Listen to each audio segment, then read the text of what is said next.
Welcome, everybody, to the American Space Museum. I'm Mark Marquette, and so glad you're with us to stay curious. Today we have with us KSC Fireman Lee Starrick. Hello, Lee. Hello. Of course, Lee's more than just a fireman. He was on the astronaut rescue crew for many years out there at Kennedy Space Center. He's wrote a little book here about that we have a few copies here at our museum about the first 30 years with a gentleman named Bill Killer there, but got some cool pictures of his career out there. But really importantly, Lee's been a wonderful contributor to our museum and a volunteer. In fact, Lee was over our whole collections in the early days. So Yeah. how are you? Good to see you. We've been Good. trying to get you on Stay Curious for years. And Yeah. so glad I'm that evasive. I'm a very evasive guy. well, you had a few medical issues there. Yeah, You're yeah. looking good, and Thank so you, glad thank that you. you're Yeah. back hanging out at the museum. Yeah. Lee, you were one of the first people I met here. I was wet behind the ears 5 years ago, and look at us now. Yeah. In fact, they put me in a rubber room, Lee. There you go. Look, Inside, yeah. I'm in a rubber room. You're For those inside. of you who don't know. That is actually not called the rubber room. Okay, That is what they call the hard room. okay, The rubber room is what you came out when you slid down the tube, all right. and you ended up in what they call the rubber room. The reason they called it the rubber room is the slide that slowed you down was lined with rubber. And we're talking about what for our This Stay is Curious? during Apollo. This is a we had rescue system. We had a rescue system that was set up under the pad for Apollo. The design of it was we would go down there to get away from the Saturn V if it was on the verge of exploding. And we're going to see pictures all about that here as we and if do our we went program inside here. there, the idea was to be able to stay in there for 3 to 5 days. There would be food and water for the rescue team, the closeout crew, and the astronauts to be able to live in that area that you see right there. We had food and water in there for 3 to 5 days while they tried to dig us out. Try to dig you out Yeah, from whatever Yeah, but it was under nuclear the pad. explosion happened with a Saturn V. It's under the pad. It's still there. All of that stuff that you see is still there. Uh-huh. The room itself was mounted on springs from rail cars, so they would absorb a certain amount of shock if we did have an explosion. But Marty Winkle's been inside of it. He's my cameraman and co-producer Yeah. for our Stay Curious program there. Marty, you got to slide down it, you said? Yeah. What was Yeah. that experience like? About 60 years ago. Oh, I'm talking. Oh, don't 60 I tell you years what, I recall it was fun. the first time I slid the tube, what they call the tube, you went out of the launch umbilical tower on the tube. The problem was it didn't have enough angle. You had a very flat tube, and I was in coveralls, and I literally had to push myself Uh-huh. because you wouldn't slide. Now, the tube was lined with Teflon, which supposedly was slippery, Yeah. but back then, with the coveralls on, you didn't slide. Now, the second time that I went down it, I had my rescue suit on, my astronaut rescue suit, which was a Nomex aluminum, and I slid a little better. The third time I went down, there was actually 3 of us. I was holding a rope. We put an astronaut behind me, and a third rescue guy got behind me, and they tapped me on the helmet. I let go of the rope, and I hit the wall. That's Oh. how fast we went down because it was wet. They had Oh, my water God. spraying. What And- astronaut was he, remember? Trying to think. One of the Apollo 16 guys, probably. I don't remember which Well, one that'd it been was. John Young and Charlie Duke Charlie were launched Duke. Saturday 50 years ago to the moon. And Yeah. but we're going to talk about that here. You see already, we're going to have a fascinating talk with this gentleman, Lee Starrick. He's got a lot of great stories. I used to cover City Hall, Lee, and as a reporter, and I know one fact about cities. The one person that knows everything about what's going on and can shut down anything, the fire marshal. Yeah. So I'm sure you guys had some interesting authority out there at the Cape. Yeah. But let's tell us first a little about where'd you grow up? How'd you get down here into My this career? parents moved to Titusville when I was 4 years old. Tomorrow's my anniversary. I've been here 76 years. Wow. And where was that from? From Pennsylvania? Detroit. Oh, Detroit. Yeah, my Detroit. dad worked for Hudson Car Company in Detroit. Hudson Car Company. There's Yeah. an old good-looking car. Yeah, but the neighbors behind us in Detroit had come down the year before and came back up and told my dad there was all kind of opportunities coming off down here, businesses. You could start any kind of business you wanted to. So Late 50s, right? Yeah. No, well, this would have been in 1946, late 40s. Okay. Yeah, we came in 46. All They right. came in 45, and then we came in 46. But my dad started a land clearing business. He bought a bulldozer, and he started clearing property down That's at pretty smart. Cocoa Beach is Uh-huh. where he started. He cleared the first property for the first motel on Cocoa Beach. Absolutely Yeah, cool. yeah. Wow. And they how's had a that? big subdivision down there. There was a realtor down there called Gus Edwards. He cleared property for him in a little place called Snug Harbor. They were building houses in called Snug Harbor, Hmm. and my dad cleared the property for that. Well, Lee, I found this little story that was written about you, and quoting it, it says this: Lee Starrick remembers as a boy playing in his Titusville backyard with a neighbor when they noticed something strange and thought, "What the heck was that?" And you looked towards Cape Canaveral in the morning of July 24th, 1950. You saw a light rising in the sky, an occasional wisp of a contrail. Eventually, you heard a light rumble. And tell everybody what that was. Bumper 8, which was the first launch at The the very Cape. first launch Very at the first Cape launch, you yeah. saw as a kid. Captured V2 that was brought over, and that's what they launched as the first one. We had no idea what it was because back then everything was a secret.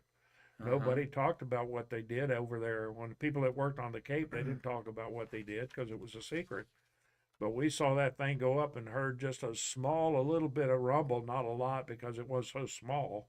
But like you say, we saw a little bit of contrail. We thought we were being invaded. We thought the aliens were coming. So Yeah, we and were- that was at 9:28 in the morning. Bumper 8, a V2 rocket, stood 6 stories tall, and the first rocket launched at Kennedy, and you saw it. Yeah. And that's Cape really neat. Canaveral, yeah, first Later one. on, you become a astronaut rescue man, chief Yeah. crew of the shuttle pad rescue.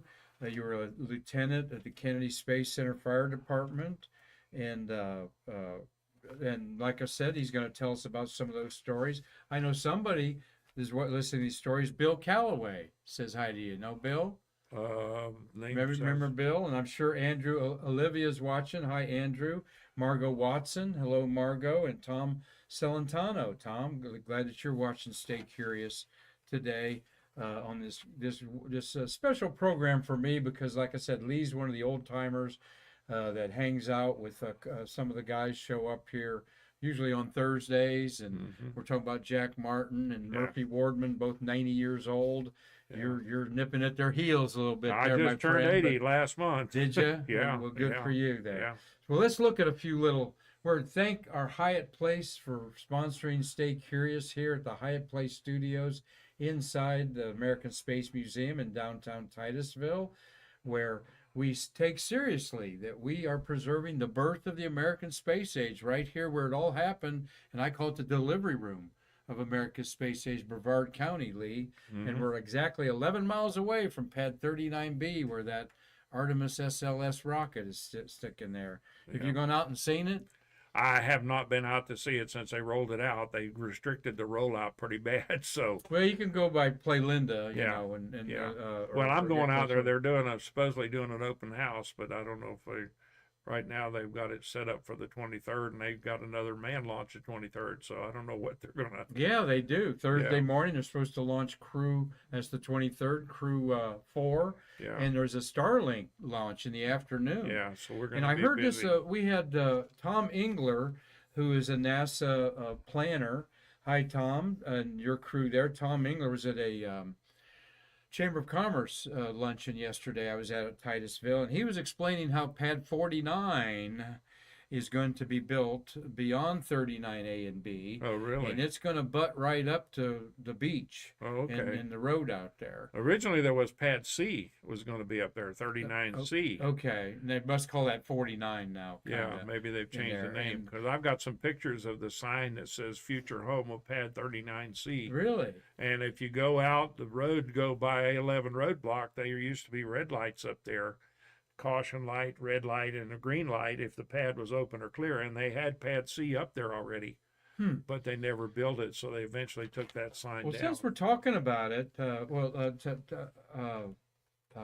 what do you think about the new rocket renaissance going on with these private companies bringing back an economy that is booming? Yeah, By the way, it's on the growing. Space Coast. Yeah, it's getting like the old days. I call them the old days, but people are moving into town. That housing constructions is going again, so it's getting ready to start booming again like years ago. Well, we hope this, well, and it's exciting. It's an exciting time, and we're blessed at our museum.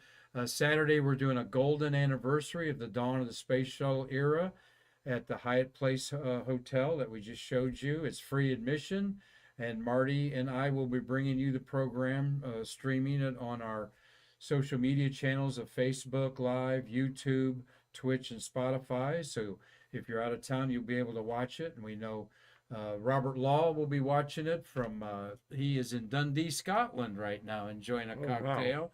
Ophelia, hello, Ophelia. We to you. She's in Normandy, France. We got people all over the world watching you today. I'll be darned. Yeah, we're thrilled with that. And we were very thrilled today to hire a new docent. That is astronaut Mike McCulley. And we didn't hire him, but he was here to see this young lady on a Make-A-Wish. She wanted to meet an astronaut here at the Space Museum, and Mike came down here and was happy to do that.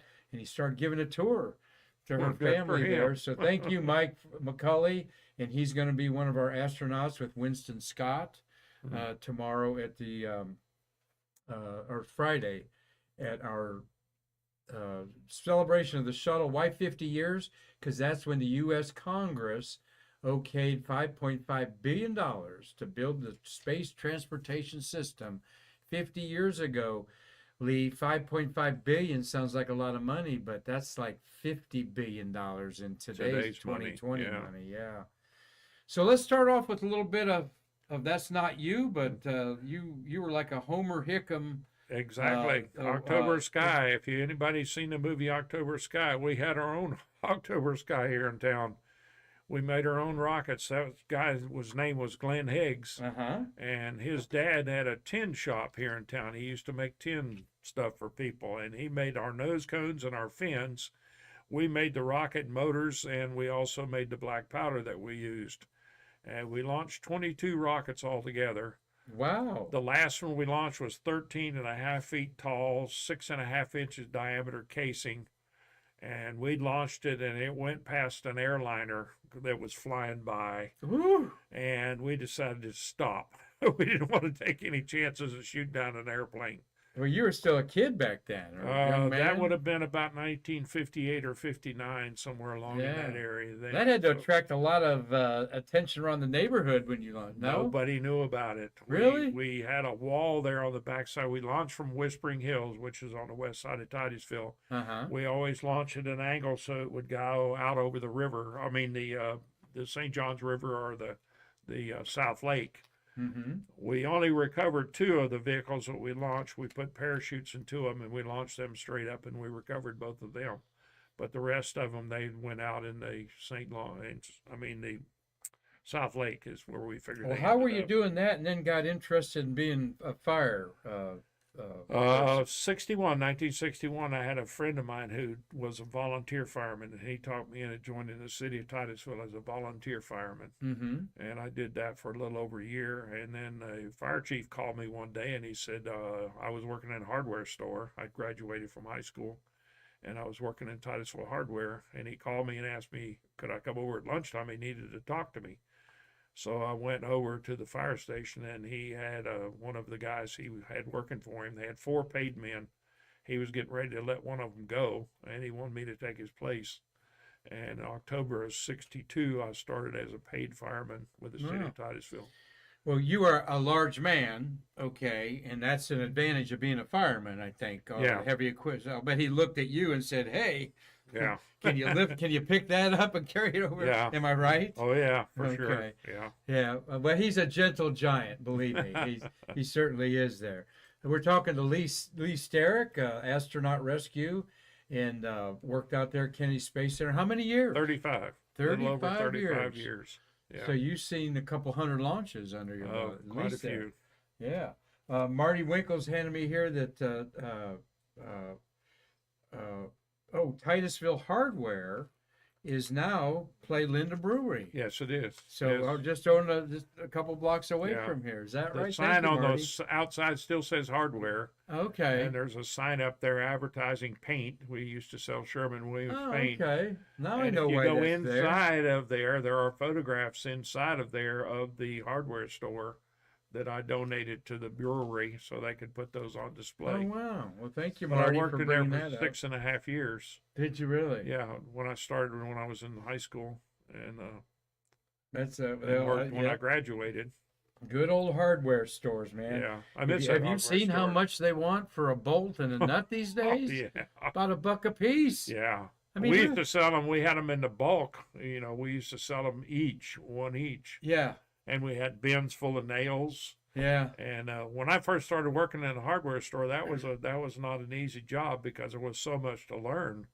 I mean, you had to know about paint, you had to know about pots and pans, you had to know about Galvanized nails. stuff was a big deal. Galvanized right back stuff then. back then. We did fishing. We sold really? pocket knives. We had all kind of fishing gear, hunting supplies. Overalls, maybe? Did you have any clothing? No, we didn't have any clothes. We didn't do Okay. clothes. We didn't have anything like that. But we had plumbing. We had all kind of plumbing. The first day that I worked, a plumber came in and asked me for a can of pipe threads.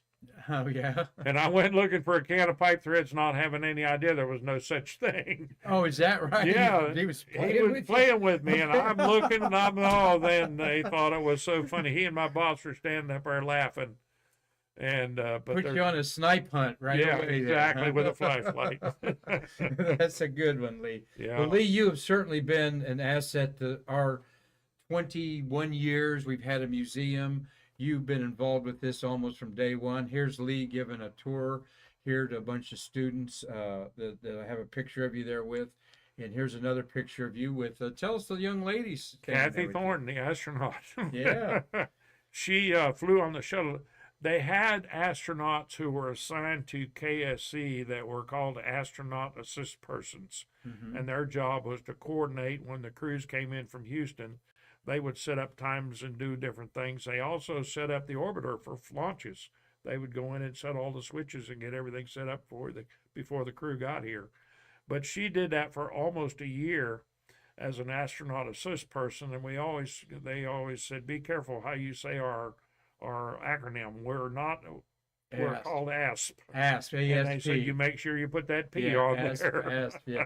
Well, she, of course, did the first STS-49, I remember. It was her first flight and the maiden flight of Endeavour, Yeah. and that was a Hubble mission. Hubble repair mission. And, She is the girl that put in the box, the huge box, so Hubble could see. Yeah. She put the new lens up there and she wrestled that thing by herself. She's not a big person, No. but for her to wrestle that and get it in place, it was quite amazing. This is when she was a professor at the University of Virginia. Yeah, that's what she and does now. She finally retired, and Oh. she would bring students down here to our Yeah, museum. we were giving them a And tour. she's got a relationship with our museum, and Yeah. Karen Conklin, our executive director, and she gave us her blue overhaul, her blue One of her astronaut jumpsuits, that we yeah. have in the Hubble gallery on a mannequin there.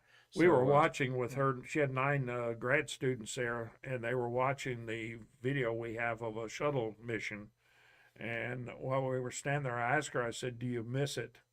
And she said, "I miss the spacewalks." She said, "I love doing that. That was so much fun." yeah. She said, "Some of the other stuff I don't miss too I much." remember her but- saying how hard the training for the spacewalks were Oh, in the yeah, buoyancy yeah, tires. That was buoyancy tank. I've And heard her her not talk being a about big that. person, it And- was harder for and- her and- because those suits, she had a lot of trouble moving in those suits. And she had to keep her calories up because Yeah. you burn so much calories, Yeah. she said, in that giant tank in Houston.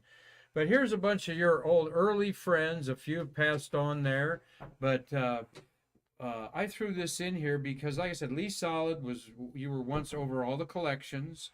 Yeah. Everything came in and filtered through your desk that went on the collections, and you've done a great job of we still Yeah. have things of yours that you've collected, of course, personally gave us, as well as and we're going to see a few items that Lee's given us.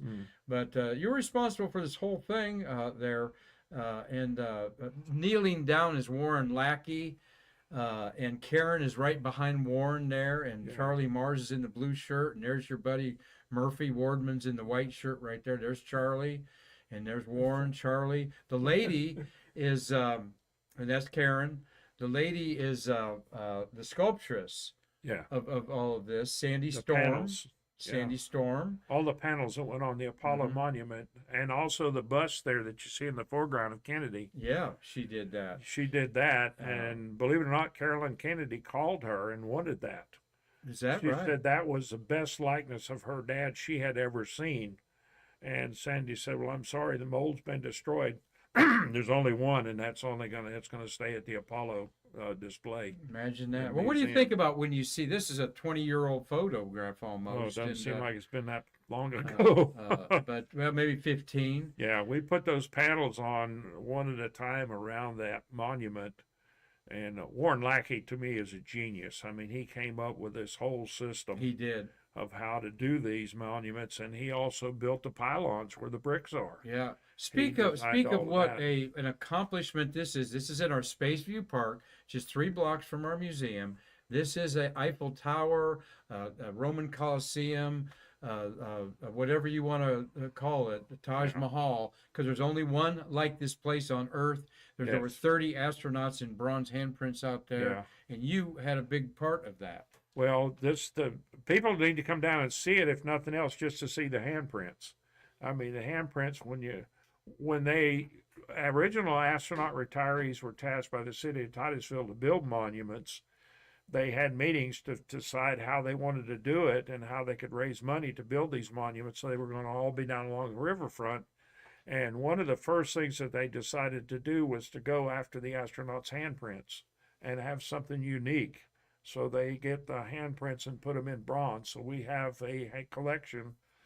We have 6 of the 7 original astronauts are in hand, and they're gone now. Because We Gus don't Grissom have- had passed away. yeah, he was in the And, Apollo fire, but we have those that are there forever.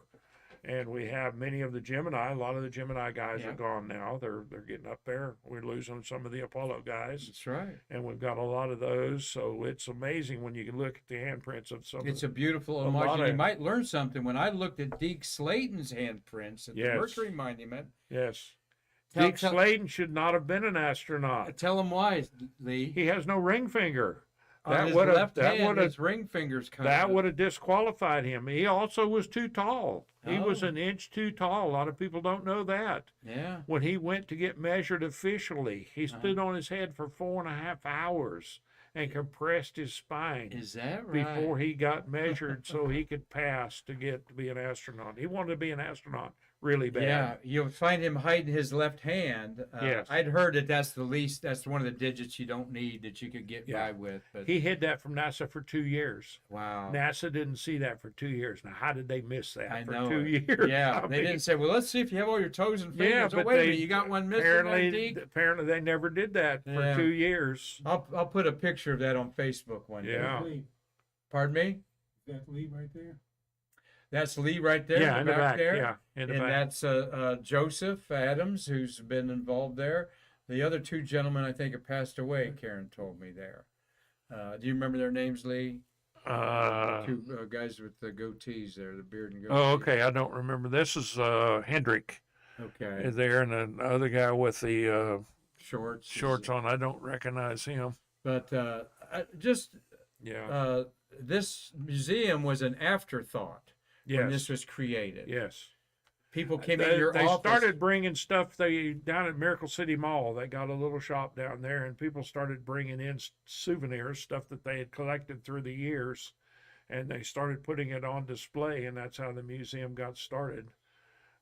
And you kind of become an expert in The memorabilia. by handling them. second place when we moved into the old jewelry store, we got much bigger, and that's when Charlie Mars, who was our president at the time, asked me if I'd be involved. I was still working, and I came down and was working, helping with the collections, and it was amazing the stuff that people brought in that they had collected through the years. Most of it was destined for the dump. It should have been thrown away after the programs ended. NASA's big thing was to haul everything to the dump and do away with it. And luckily, some of these people snagged some of the stuff, and we were able to keep a lot of it and put it on display here in the museum. We've got some really unique things in the museum here. So true. Charlie Mars, our godfather of the museum. We talked about him yesterday. Go see our Stay Curious program where we talked a little bit about Spaceview Park and Charlie's book, Harvesting the Handprints. Yeah. I lost my train of thought there about Charlie there. We were, But that job that he did getting those handprints, that was not an easy task. No. I mean, trying to run some of these guys down, he went all around the country trying to get to them. he did. He went out And he to, took his plaster, his little frame Yeah. plaster mold, and that's what he got the handprints in originally. and Neil Armstrong was hard to get. And when they Yeah. finally got Neil's, it was like a local story Yeah. about Yeah. him. And that is He got unique. him at an airport. He was in a waiting room in an airport Yeah. where he cornered him. Yeah, Charlie's gumption is something else to get Yeah. all these things. But over 35 Mercury, Apollo, and some shuttle astronauts we have out there at Spaceview Park, and some up They here in went our out to museum. get Eileen Collins, who was the first commander, woman Uh-huh. commander of a shuttle. They went out to get her handprints, and she made her handprints. And then they had taken with them Sally Ride's bronze. And she looked at those and she said, "I don't like mine. I want to do it over again." So Oh, they smoothed out the clay so she could do hers Oh. over again. never heard So, that story. yeah, there. she wanted to do it over again. We have her because- proudly in our women's gallery with Sally Ride, Eileen Collins. We're also going to have some of the handprints at our event Saturday for people to see. Yeah. Well, let's go be a fireman here and see. There's your patches. That's the shuttle era patches. Yeah, there. those are one of many. Well, yeah, one of many kinds there. But here's out of our own gallery, and tell us what we're looking at. That there, is Dave. my original Apollo Rescue Team suit. That's the one that I wore when I was on Apollo 16 Rescue Team. And Launched 50 years ago Saturday, Yeah, April it 16th, doesn't even seem 1972. possible that it was that long ago. And we had there. You got astronaut rescue team sign there in the back there. A Yeah. terrorism poster from 1991. Yeah. We always love showing people. In the case, well, you Yeah, can't see I got a that. close up of the case there. Okay, because Yeah. there's a M113 in there. Yeah, that we got used. that'll be the next shot there. There's a close up of that mask, and Yeah. also behind is escape suit Yeah. that stands for. Marty was certified in that. Marty, what does escape stand for? ST. Question before the show. Oh, yeah. Spacecraft adapter. Anyway, spacecraft equipment. Yeah. Spacecraft adapter. It's what they use when they mess with the Okay. rocket fuel. right, the So they would- hypergolics. Exactly. That, Methyl bad stuff, we called it. Yeah, the hypergolic fuel. We'll have Yeah. you comment about that hypergolic fuels. Tell us Yeah. what the hypergolic fuels is. Where we're looking at the M. Hypergolic fuel is a rocket fuel that when you mix it together, you got an oxidizer and a fuel, and when you mix them together, they spontaneously ignite. You don't need an You ignition. don't fire. need an ignition source on them, but when you mix them together and they spontaneously ignite, they cause a thrust, and that's the thrusters. People think the shuttle has 3 engines. The shuttle has 43 engines if you count all the thrusters. Mhm. And all of the thrusters were run by these hypergols. The problem with the hypergols, they're very toxic. You cannot breathe them on your own. That's the reason you see the astronaut with a mask on. You're not allowed to be around that stuff whenever it's being vented or anything like that. But you, as firemen, had to figure out how to put the fire out if they created You one. cannot put a fire out when it's hypergols. And you have got some crazy stories about. Yeah. The only thing you can do on a hypergol fire is shut off one of the sources. Okay. You shut off either the fuel or the oxidizer. That's the only way you can put it out. There is no way to put it out. Once it starts mixing together, it does not go out. Tell the story you've told me about you were over there and working with stuff that was so loud that you could hear it Well, over when here in when you mix these together as they mix together in the open, we had a pit. Yeah, And that's- we that's actually what I'm floated driving at, into a yeah. pit. And once you mix it in the pit in the open air, it was combustion happened, and each combustion was like a mini explosion. And the more you dumped in there, the more louder it got. And we would train with that stuff, and a lot of times it would be so loud, people here in Titusville would call and say, "What's going on?" We hear explosions, and that's what from it 10 was. miles away. Exactly. And I've got a video of our rescue leader with a 20-pound dry chemical extinguisher, and he walks up to the pits and puts that in the pits trying to put the fire out, and it exploded. It caused a huge explosion. It rocked the whole place, and we got a bunch of calls out here because of that.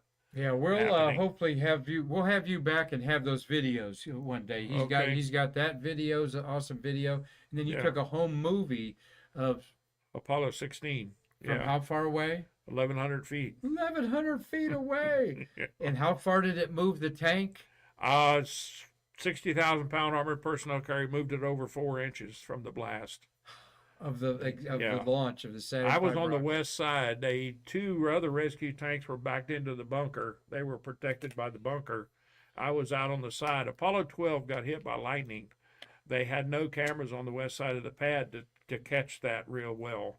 So they wanted a lightning observer on the west side of the pad. So I volunteered to do that, knowing that I was going to have my 8mm movie camera out there to take movies of the liftoff.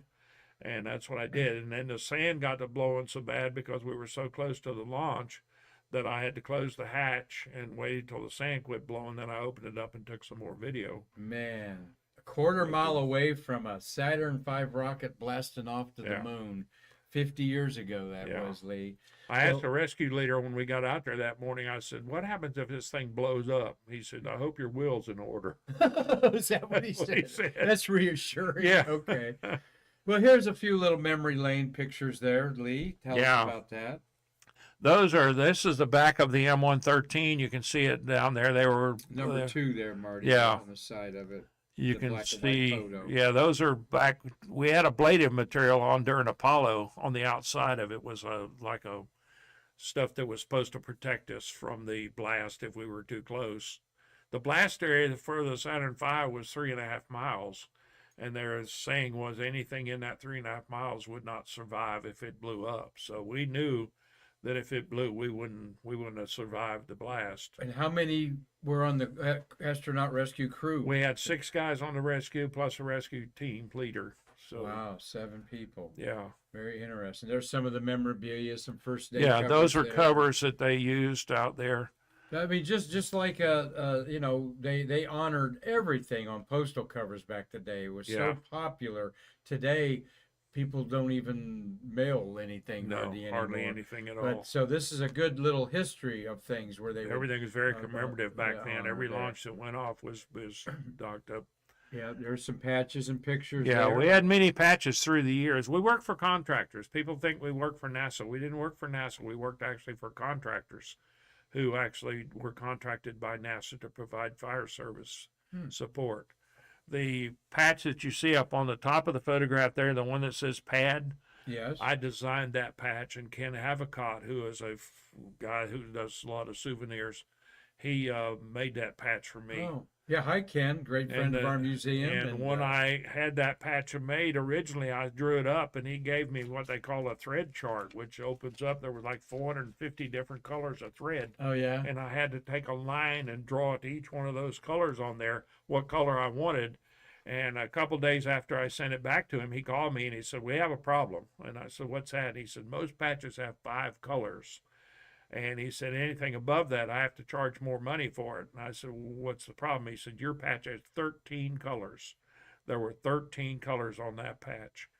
And so he charged me an extra 50 cents. Oh really? Yeah. I can hear him talking. Hey, we have a problem here. We have a problem. Yeah. Yeah, we love Ken Havicott. Yes. He's going to be vending at our event this Saturday. Yeah, So. But there you see some of the vehicles that they used out there, and of course the American flag. Everyone's got pride in what they're doing. They're very, you know. And here's some black and whites. I pulled off they the were internet. doing some astronaut rescue there. You see, they're using an Apollo astronaut suit there, Uh-huh. and they're learning about how to disconnect everything. We learned that on the table there because it was easier to do it there than to try to go inside of the capsule, because the capsule was really small back then. Even Apollo, I mean, it was big, but it was small compared to what we have now. But they were learning how to do that. Apollo, there were 7 things we had to disconnect to get the astronauts out of the vehicle.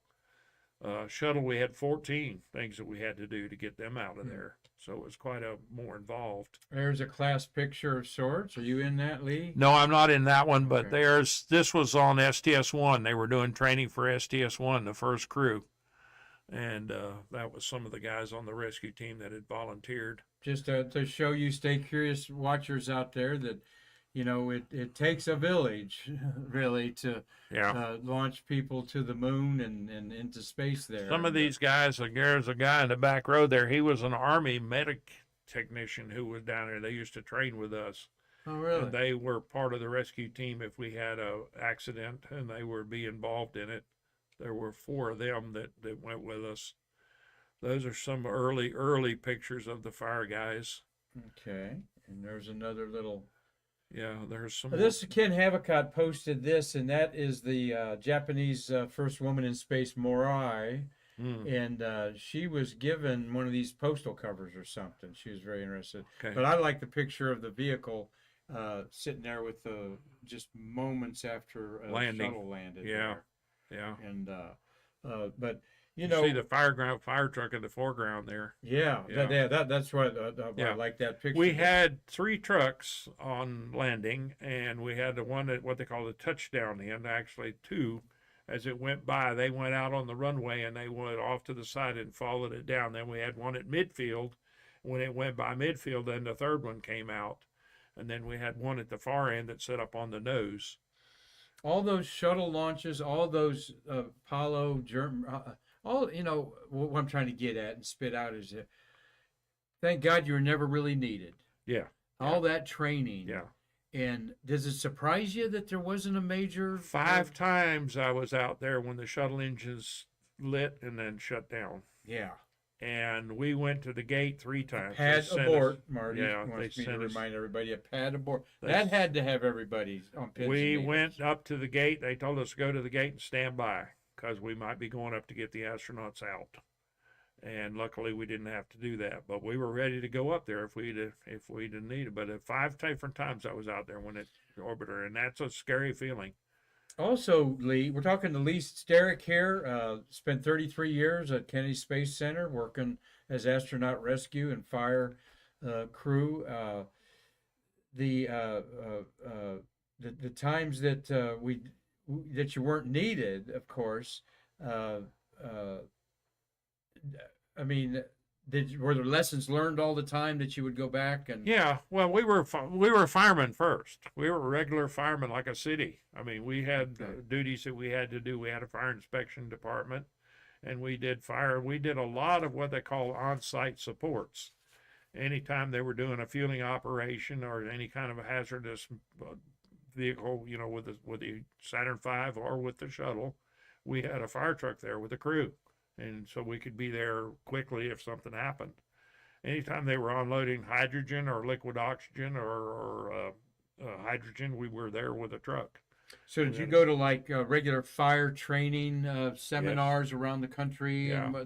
Yeah. Because there's always new equipment, always Oh, new yeah. learning to get involved in We that. had a guy who was the original Kennedy or Cape Canaveral fire chief, Norris Gray. He came over to the NASA side in 1964 when NASA started, and he was a NASA, what they call a NASA fire chief. And he was very innovative. He would always go out there and try to get us new stuff. Anything that came out that was new, he would call the people and say, "We want to test that here." For instance, Nomex bunker gear. When Nomex bunker gear first came out, nobody was trying it yet. Excuse me. And he called the company Globe. Tell people what Nomex. It's a material that they made that was fire resistant, and it had a coating on it that made it fire resistant. They dipped it in something that made it fire resistant. But he would call the companies and say, "Hey, I'm a fire chief at NASA. I want to try that." And they would send him gear for us to try. And we actually did tests on a lot of it. And we'd write reports on it and send it back. And a lot of the stuff we had to innovate with. When we first tried to do rescue on Apollo, we used Scott Air Packs, the regular yellow bottled Scott Air Packs on your back. The problem was you could not get into the hatch of that with the air pack on your back. Oh. So they redesigned, and we went to bottles on our legs, and we had them where we could strap them on. We had 15 minutes of air in each bottle. So we still had our 30 minutes of air, but we could go inside of the orbiter with that on.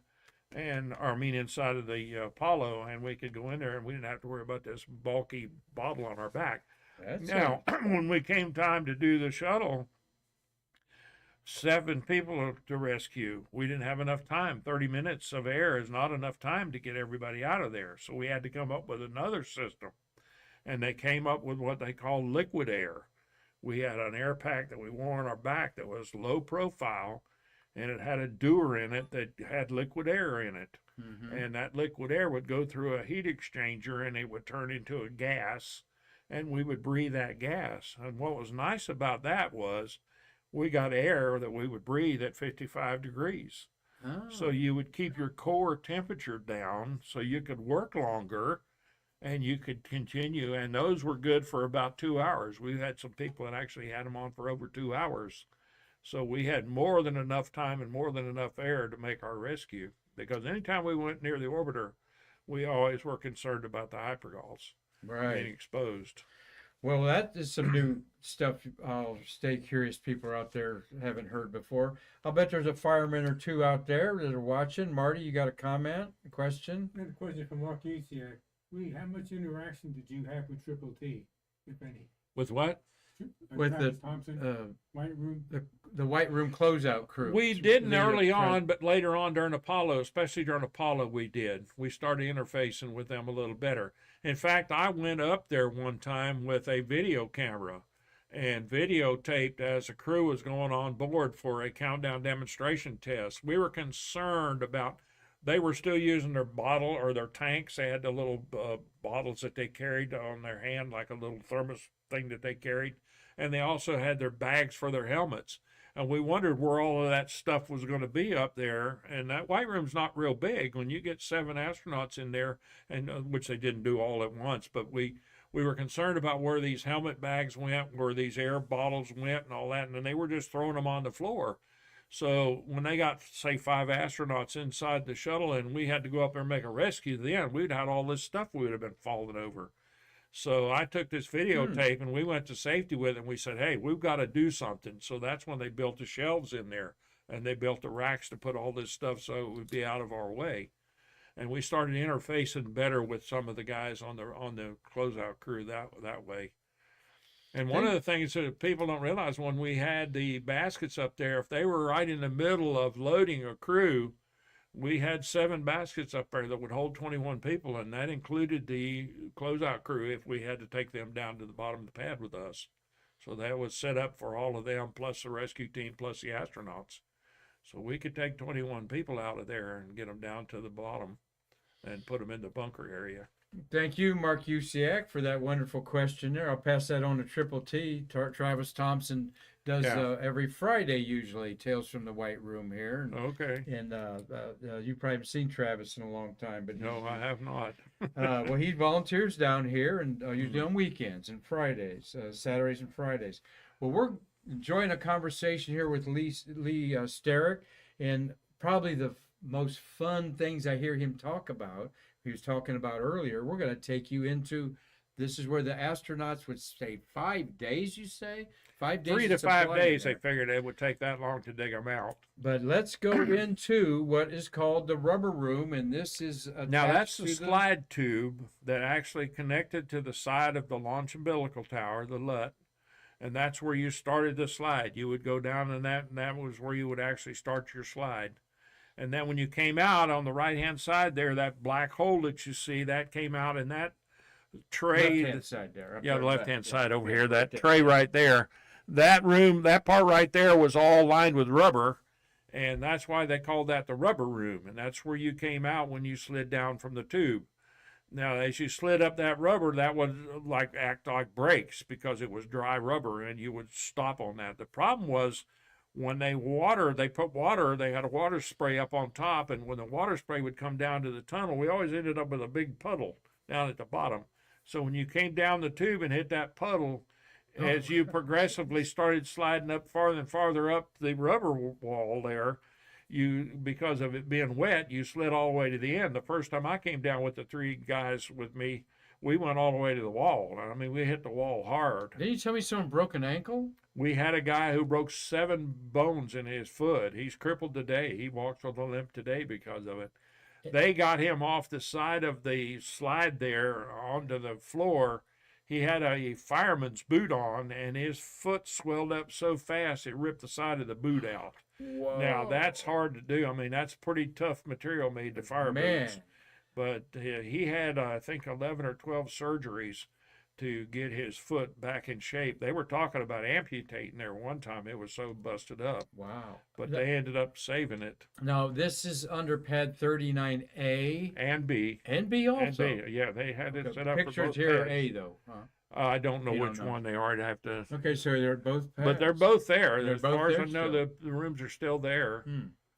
But we had a blast door, the big blast door. There's a blast door. You can see the blast door. We closed that from the inside, and then you could Yeah, still. look at the big pins there Yeah. on that. Yeah, they were concerned if the Saturn V blew up on the pad that you would get blast down through the tube. And so you had this blast room. The blast room was mounted on springs, and that was supposedly to absorb the shock. And then we closed the door, and then you had a thing that you would turn and lock the door. That is looking. behind you. Maybe is how there's the shaft coming down. Yeah, I think so. That's looking up the slide for the end of the rubber Yeah. room there. And Here the is inside, that cage inside where we had the food and water and we sat in these chairs. They were metal chairs. They had cushions on them, but that's where we would sit, and then supposedly you could sleep. They would lean back. They were like lounge chairs. The cage was for Food. animals. That had food and water in it. I mean, why put it in a cage? I don't have any idea, but that's what Oh, they did. Okay. But that's where the food and water was that we had to have that, MRE type of food, Yeah, I guess. in exactly. there? Old K rations and Right. C rations back in the 50s and 60s. You didn't have MREs back then. No, they don't think they did. I think Yeah, it was K all ra- K rations and C rations back then. That's the door going out the other side. We actually had two blast doors that went out the other side.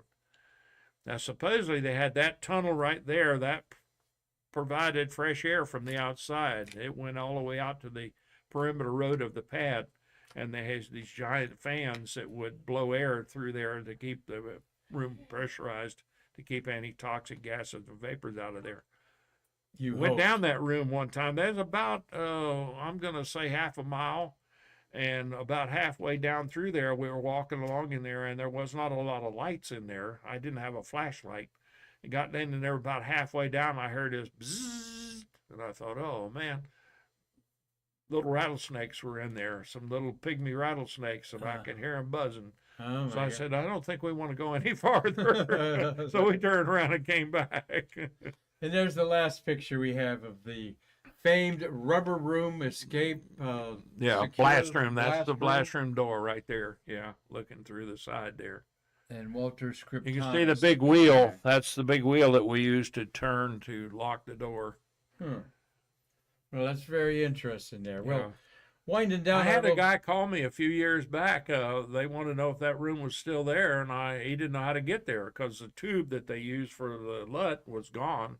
Oh. And I said, yeah, I know how to get in there. You need a key. And I told him where to go. And a couple of days later, he called me and he said, you're not going to believe it. We went down there and it's still there. Everything's still there. Well, I'd love to go in there for sure. Yeah. Let's do a Stay Curious from there. They have a ECS room, they call it. You have to go through that. There's a doorway there that takes you right in there. Well, we wanted to say thank everyone for watching us today with Lee Starrick. Here we're going to look at a couple pictures of, thank you, Ophelia Sauterelle is in France, and Gary Gerald. Paul Yeager's watching. Robert Laws in Dundee, Scotland. Hi, Robert. Carlton Bailey, thank you, Carlton. He's a launch photographer out there. His cameras are a quarter mile away, but he's never stood a quarter mile away.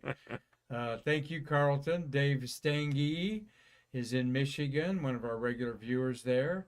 We've got Leilana Bays Manis. Hi, Leilana.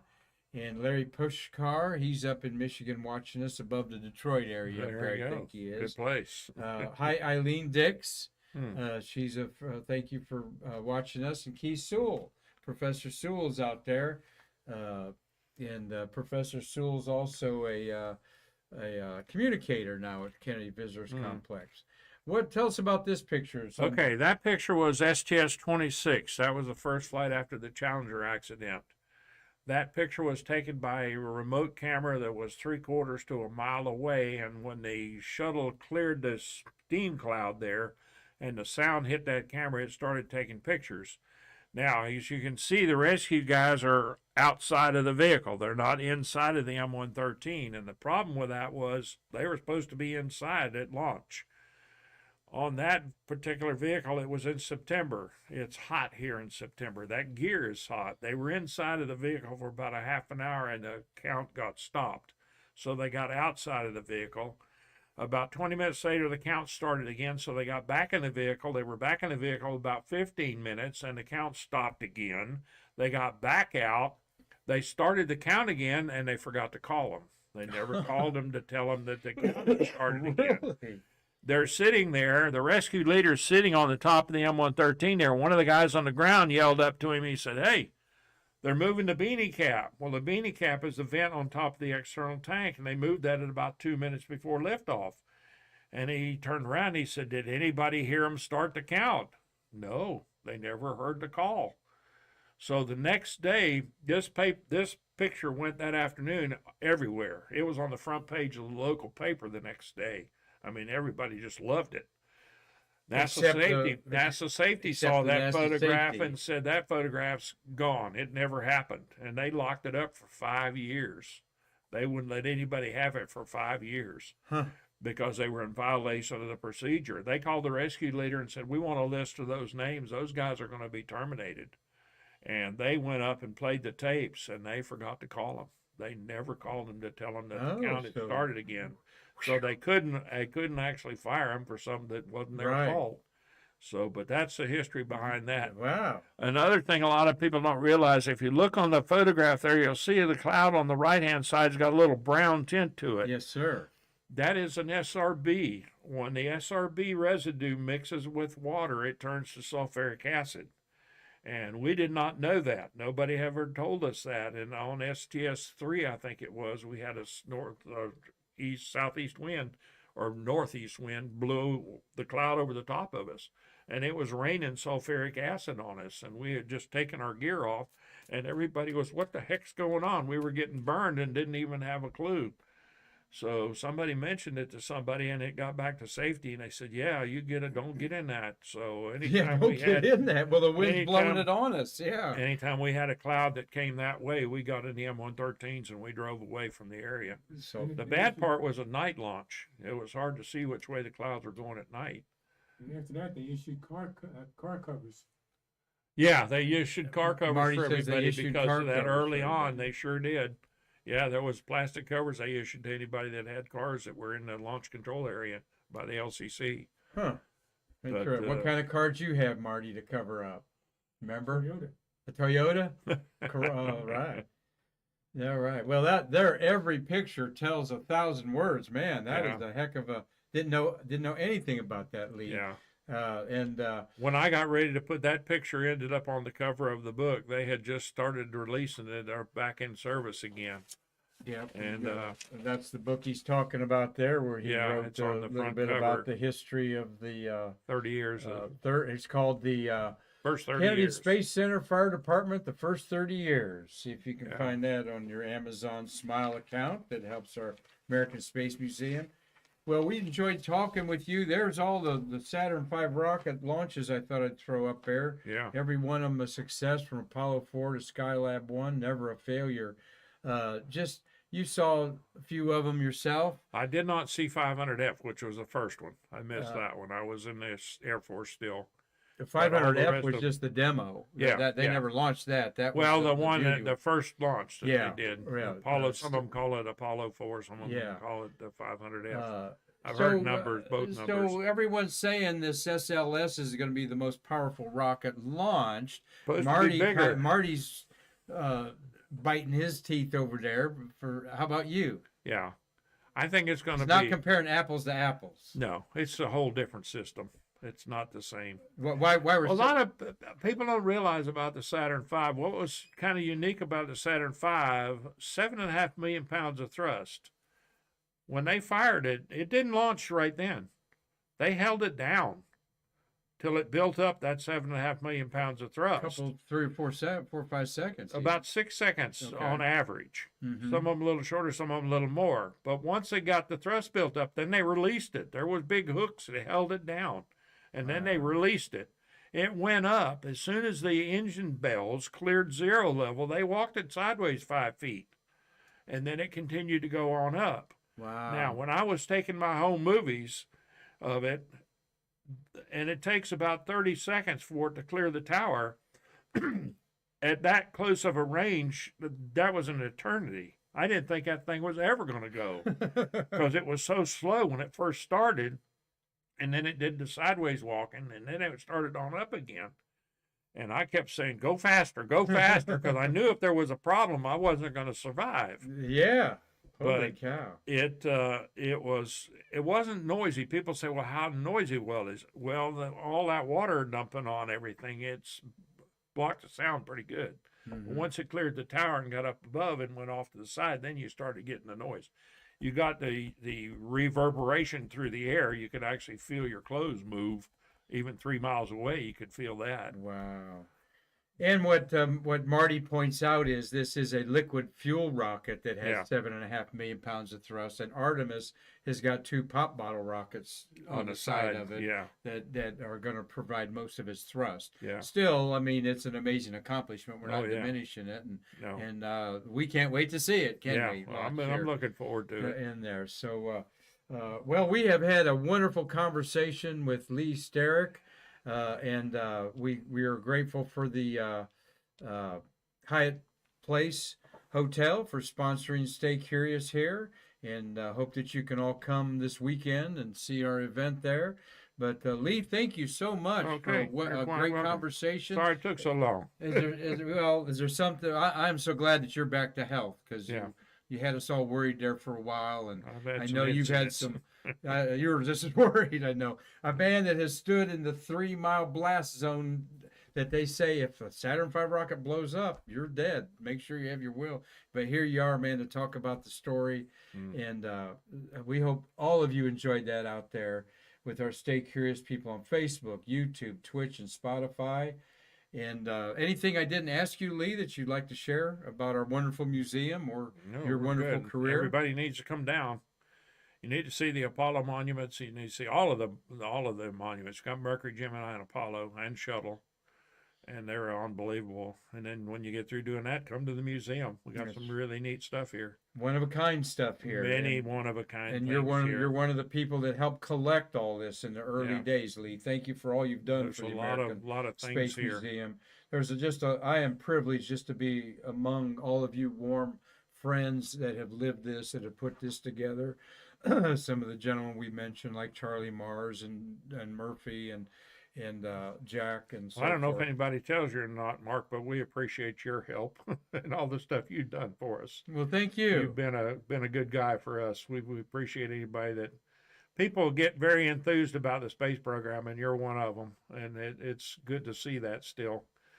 There's a lot of people don't realize that there's so much support still for the space program. Everybody loves the space program. Well, I'm blessed, like I said, to be Yeah. part of this museum and living the dream for sure. Yeah. I mean, you know, when an astronaut comes in and calls me by my first name, it's like, Yeah. when in the heck did that happen to Yeah. me? You know, Exactly. Yeah. but it's a beautiful place to live, Brevard County, the delivery room of America's space program, and here's one of the orderlies or one of the technicians that was part of all this thing. So thank you, Lee, for all you Okay. do. Marty, we're going to have a program tomorrow from our Hyatt Place studios. We're going to pack up our equipment tomorrow morning and go over there and do a program from over there to kick things off. So thank you for all that you do, Marty. We'll have a big day tomorrow. Thank you, Lee Starrick, for being here. Okay. And I'm Mark Marquette, and we will see you tomorrow from Hyatt Place, kicking off our big shuttle event. We'll see you from there tomorrow to bridge the space between us.